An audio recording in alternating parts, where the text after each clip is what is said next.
할렐루야. 오늘도 이른 새벽을 깨워 기도하시는 우리 모든 성도들에게 하나님께서 크고 풍성하신 은혜로 채워주시고 또 저와 여러분의 모든 기도와 간구에 가장 좋은 것으로 응답해 주실 줄로 믿습니다.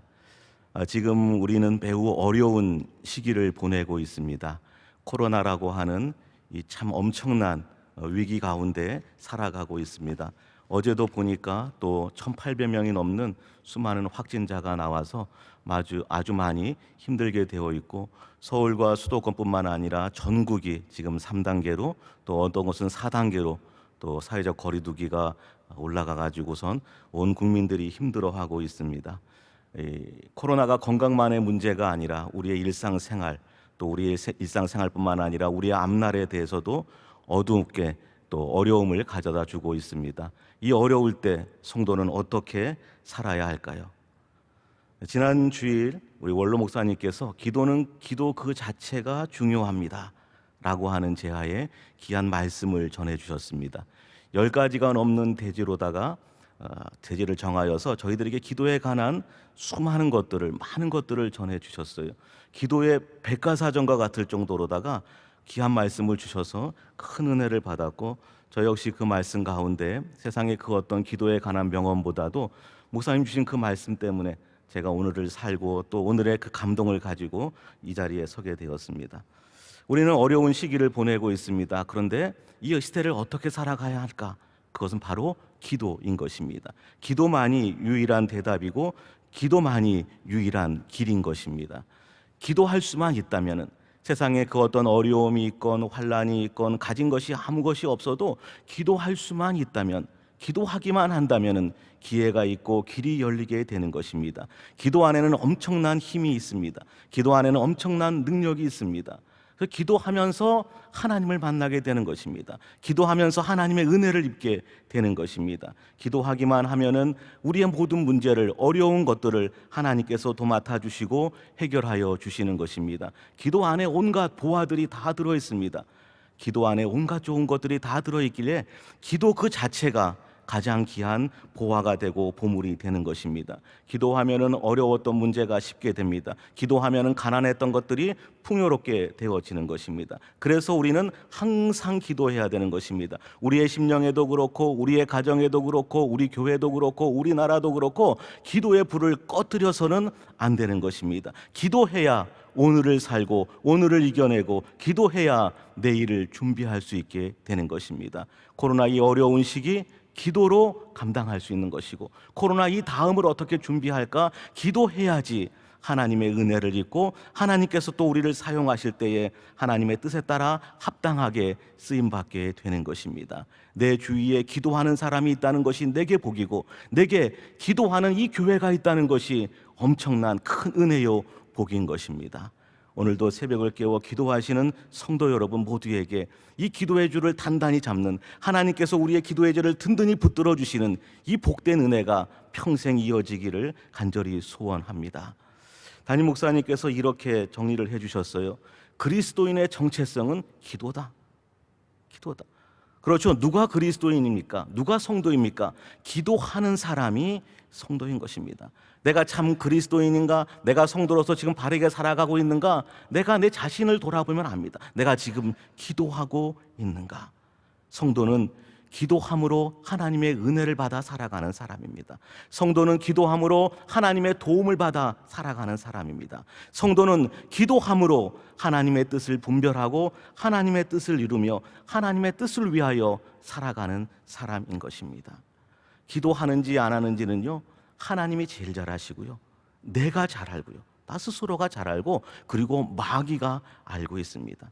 그래서 우리는 항상 기도해서 하나님의 은혜를 입어야 되고, 항상 기도해서 하나님의 일에 힘쓰는 사람이 되어야 하는 것입니다. 기도하지 않으면 세상에 휩쓸기가 쉽습니다. 기도하지 아니하면 마귀의 관계를 꿰뚫어 알 수가 없는 것입니다. 기도하고 또 기도하고, 지금 아무것도 할 수 없는 것 같지만은 기도하고 있으면은 이미 그것으로 하나님의 일에 참여하고 있는 것입니다. 세상에 큰 일을 하고 수많은 일을 한다 하여도 성도가 기도하지 아니하면은 그것은 그냥 사람의 일이지 하나님의 일에 쓰임 받는 것이 아닌 것입니다. 저와 여러분은 언제나 기도하는 사람이 되기를 바랍니다. 제가 어렸을 때에 학교에 가게 되면요, 학교에 그 점심시간 때가 되면은 몇몇 친구들이 식사하기 전에 기도를 합니다. 기도하는 친구들은 교회 다니는 친구들이에요. 근데 그때는 참 이상하게도 그렇게 학교에 일찍 와서 기도하거나 밥 먹을 때 기도하면요, 주위의 친구들이 다 놀리고 조롱했어요. 아유, 쟤 기도한다, 쟤 기도한다. 그러면요, 또 교회 다니면서도 기도하고 싶으면서도 이렇게 물정 이렇게 기도하는 척 안 하는 척 이렇게 하면서 그냥 슬쩍 넘어가고 그런 친구들이 있었어요. 근데 그렇게 놀리고 조롱해도 신실하게 기도하는 친구는요, 그 학급에서 그 학교에서 다 알아줍니다. 힘든 일이 있고 어려운 일이 있으면은 기도하는 친구 찾아와서 상담하고 도움을 청하고 교회 안 다녔던 자기를 위해 기도해 달라고 그렇게 부탁을 합니다. 기도의 능력이 있기 때문이죠. 지금 코로나 시대입니다. 우리 많은 성도들이 학교에서나 또 회사에서나 직장에서 기도한다고 놀림받을 수 있습니다. 기도한다고 조롱당할 수 있습니다. 야, 너 교회 다니냐? 그렇게 할 수 있어요. 그러나 기도하는 것이 우리의 의무이고 우리의 능력이고 우리의 특권입니다. 우리가 기도하기에 우리 학교가 살고, 우리가 기도하기에 우리 회사가 살고, 기도하기에 우리의 직장이 살아나기 때문입니다. 오늘도 내일도 기도하는 저와 여러분이 되기를 바랍니다. 누가 그리스도인입니까? 기도하는 사람입니다. 오늘도 기도하는 저와 여러분이 되기를 바랍니다. 세상에 어려운 일이 많고 힘든 일이 많습니다. 그래서 우리는 기도하는 것입니다. 이 세상을 살아가는 동안에 나의 힘을 의지할 수 없으니 기도하고 낙심하지 말 것은 주께서 참 소망이 되심이라. 오늘 시편 142편은 다윗의 시입니다. 그 표제어가 다윗이 굴에 있을 때에 지은 마스길, 곧 기도라고 되어 있습니다. 마스길은 그 난하주에도 있는 것처럼 교훈이라고 하는 뜻입니다. 사무엘상에 보게 되면은 다윗은 사울왕에 쫓기어서 계속 피해 다닙니다. 사무엘상 22장에 보게 되면은 사울왕에 쫓겨서 아둘람 굴로 도망하게 되었습니다. 그리고 24장에 보게 되면은 엔게디 광야에 또 굴에 숨어들게 되었습니다. 이 사울왕이 분노와 살기가 가득 차가지고 3,000명의 군사를 이끌고 계속 이 다윗을 쫓아오는 것입니다. 피하다 보니까 이 굴 속으로 피하게 된 것이, 이 굴이라고 하는 것은 두 가지의 약간은 상반된 이미지를 가지고 있습니다. 하나는 무엇인가 하면 굴은 안으로 쑥 들어가 있기 때문에 밖으로 노출되지 않아서 숨기에 좋습니다. 그래서 다윗이 이 굴 속에 숨게 된 것입니다. 그러니까 피난처고 피신처 같습니다. 그러나 이 굴이라고 하는 단어는 또 이미지가 무엇인가 하면은 들어온 곳으로 밖에는 나갈 출구가 없습니다. 그러니까 막다른 골목입니다. 막다른 길입니다. 더 이상 새로 도망갈 곳이, 새로 나갈 수 있는 길이 없는 것입니다. 그래서 이 굴은 피난처요, 안식처 같지만 또한 거기가 인생의 막다른 골목, 더 이상 갈 곳이 없는 아포리아와 같은 그러한 처지를 말하는 것입니다.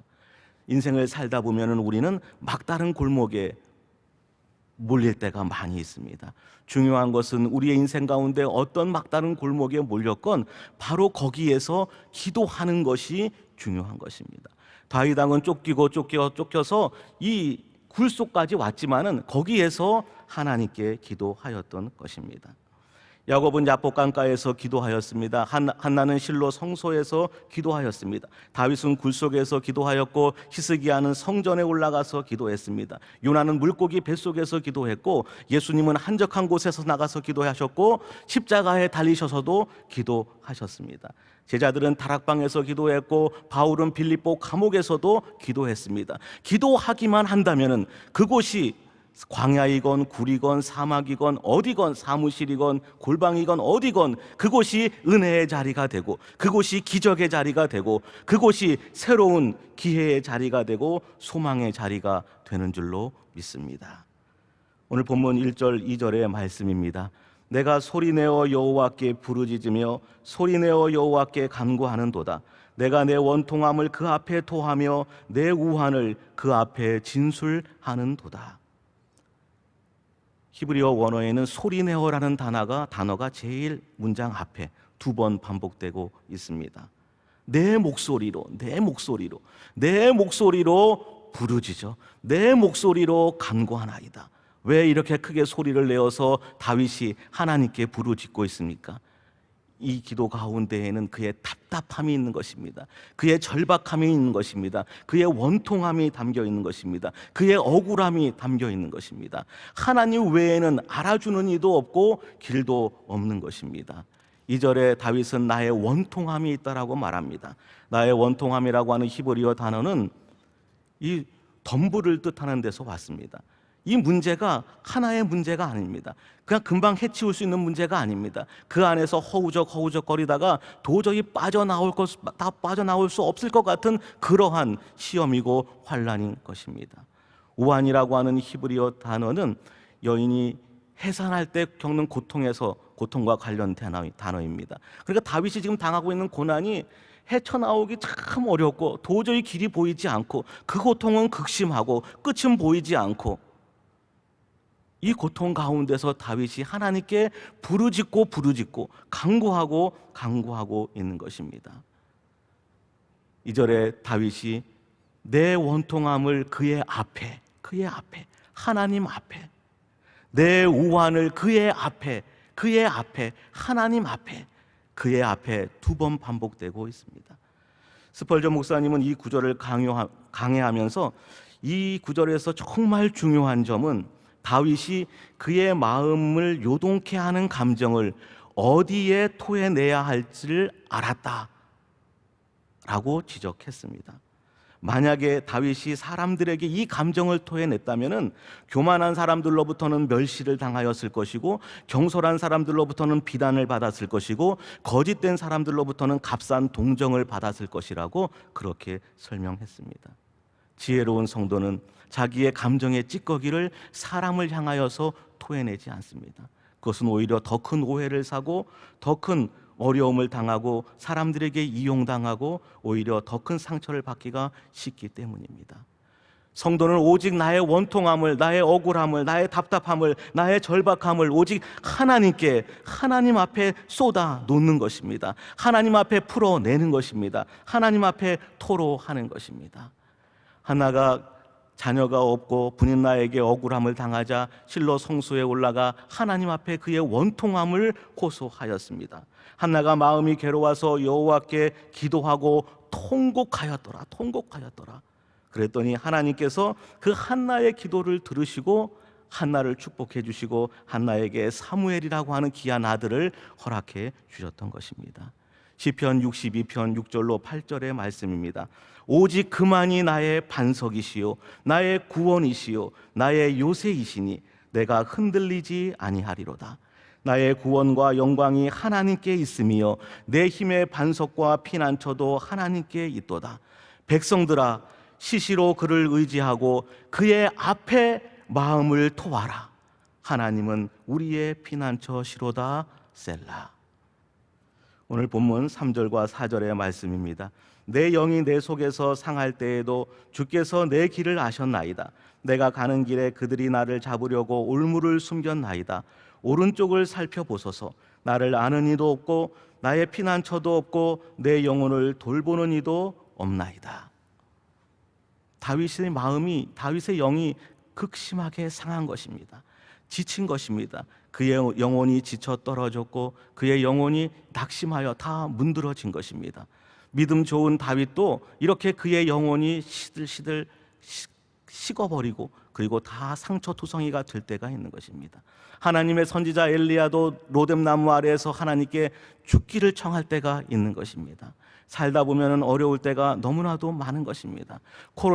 이 코로나 너무나도 어려운데 거기에 개인적으로 질병을 당하고 사고를 당하고 자녀가 어려움을 당하고 실직을 당하고 사업장이 문을 닫고 수없이 많은 어려움들이 다가온다 하면은 어떻게 할 방법이 없는 것입니다. 아무도 나를 알아주는 이도 없고 나의 피난처도 없고 나를 도와주는 이도 없습니다. 없고 다 없습니다. 그런데 중요한 것은 내 영혼이 내 마음이 다 그렇게 상하여 지쳤는데 그때에도 주께서 내 길을 아시나이다. 주님만은 내가 걸어온 길을 아시고 내가 나아갈 바를 주님만은 아시나이다.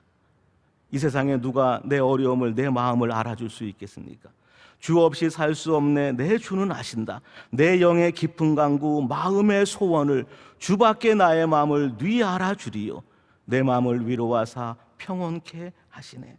시편 5편 1절입니다. 여호와여 나의 말에 귀를 기울이사 나의 심정을 헤아려 주소서. 나의 심정을 헤아려 주소서. 주님과 같이 내 마음 만지는 분은 없네. 오랜 세월 찾아 난 알았네. 내겐 주밖에 없네. 주 잡이 강같이 흐르고 주 손길 치료하네. 고통받는 자녀 품으시니 주밖에 없네. 어렵고 힘들 때, 낙심하고 지쳤을 때, 없고 아무것도 없고 알아주는 이도 없고 피난처도 없고 도와주는 이도 없을 때, 주님만은 나를 알아주시고 내 길을 열어주시고 나의 산성이 되어주시고 나의 피난처가 되어주시고 나의 요새가, 나의 기업이 되어주시는 줄로 믿습니다. 5절과 6절의 말씀입니다. 여호와여 내가 주께 부르짖어 말하기를 주는 나의 피난처시요 살아있는 사람들의 땅에서 나의 분기디시라 하였나이다. 나의 부르짖음을 들으소서. 나는 심히 비천하나이다. 나를 핍박하는 자들에게서 나를 건지소서. 그들은 나보다 강하니이다. 아무것도 없습니다. 오히려 원수가, 대적자들이 나에게 함정을 파고 올무를 놓고 나를 기다리고 있습니다. 원수는 언제나 강합니다. 세상은 언제나 힘겹습니다. 대적자들은 언제나 나를 넘어뜨리려고 합니다. 세상은 결코 그렇게 쉽지 않습니다. 어떻게 살아갈 수 있습니까? 오직 기도하는 것입니다. 그래서 다윗이 부르짖고 또 부르짖는 것입니다. 5절에도 6절에도 계속해서 하나님께 부르짖고 또 부르짖는 것입니다. 원로 목사님께서 평생 새벽을 깨워 기도하셨는데 몇 년 전부터는 이 밤마다 또 성전에 나와서 기도하십니다. 우리에게 귀한 기도의 본을 보여주시고 또 기도의 귀한 도전이 되어주시는 것이죠. 어려울 때, 힘들 때, 또 앞날을 위해서도 평온하고 문제가 없을 때에도 늘 기도하는 것입니다. 지난주에 교회에서 한 권사님을 배웠는데 이 지금 사회적 거리두기 4단계로 이 안에서 예배를 드릴 수 없으니까 성전 마당 밟기를 하는 거예요. 그날은 14바퀴를 돌으셨대요. 우리 교회 14군데 비아돌로로사 있잖아요. 여기 지금 선교 사진들을 하는데 14바퀴를 돌았대요. 17,000보를 그 14바퀴를 돌면서 계속 기도하는 거예요. 지금 나오지는 못하지만 우리 수많은 성도들이 각 가정에서 새벽을 깨워 기도하고 다니엘처럼 하루 3번 시간을 정해놓고 기도하고 또 기도하는 것입니다. 오늘 찬송가 364장 함께 불렀는데요. 윌리엄 월포스라는 목사님이 지었습니다. 시각장애인이에요. 늘 기도하고 늘 말씀 묵상하고 설교 준비하면서 이 찬송시를 쓰는 거예요. 그 찬송시의 1절의 가사가 그렇습니다. 내 기도하는 그 시간, 그때가 가장 즐겁다. 왜 즐겁습니까? 주님을 사랑하기 때문이죠. 사랑하는 주님과 교제하기 때문이죠. 그러나 보다 현실적인 이야기들을 말합니다. 그때가 왜 가장 즐거운가? 그때가 이 세상 근심 걱정에 얽매인 나를 부르사 내 진정 소원 주 앞에 낱낱이 바로 아래요. 큰 불행 당해 슬플 때 나 위로받게 하시네. 기도 아니면은 이 어려움을 견딜 수가 없는 것입니다. 기도 아니면은 이 세상의 걱정을, 이 풍파를 이겨낼 수가 없는 것입니다. 시험 당해보세요. 기도 아니면 숨 쉴 수가 없어요. 기도 아니면 견딜 수가 없는 것이. 가장 힘들고 어려울 때 기도하면 하나님께서 나를 알아주시고 내 영혼을 어루만져 주시는 거예요. 그 기도는 어떤 시간인가? 하나님께 내 어려움을 토로하는 시간이고, 기도하는 그 시간은 하나님께서 내 영혼을 만져주시는 시간이고, 기도하는 그 시간은 하나님께서 내 문제를 해결해 주시는 시간이고, 기도하는 그 시간은 하나님께서 하나님의 영광을 위하여 내 인생의 길을 새로이 열어주시는 시간인 것입니다. 말씀을 맺겠습니다. 오늘 이른 새벽을 깨워 기도하고 하루를 시작하시는 성도 여러분에게 오늘도 분이엘의 하나님께서 그 기쁨의, 그 소망의, 그 승리의 그 얼굴빛을 저와 여러분에게 비춰주시기를 소원합니다. 이 어려운 시기 어떻게 살아갈 수 있습니까? 기도함으로 오늘을 견디고, 기도함으로 내일을 준비하고, 기도함으로 승리할 수 있는 것입니다. 시편에 다윗이 굴에서 지은 시가, 기도하며 지은 시가 두 편 있습니다. 하나는 오늘 본문 142편이고 다른 하나는 57편입니다. 마지막으로 57편의 1절과 3절의 말씀을 읽어드리겠습니다. 하나님이여 내게 은혜를 베푸소서, 내게 은혜를 베푸소서. 내 영혼이 주께로 피하되 주의 날개 그늘 아래에서 이 재앙들이 지나기까지 피하리이다. 내가 지존하신 하나님께 부르짖음이여 곧 나를 위하여 모든 것을 이루시는 하나님께로다. 어떤 하나님이요? 나를 위하여 모든 것을 이루시는 하나님께로다. 그가 하늘에서 보내사 나를 삼키려는 자의 비방에서 나를 구원하실지라. 셀라. 하나님이 그의 인자와 진리를 보내시리로다. 아멘.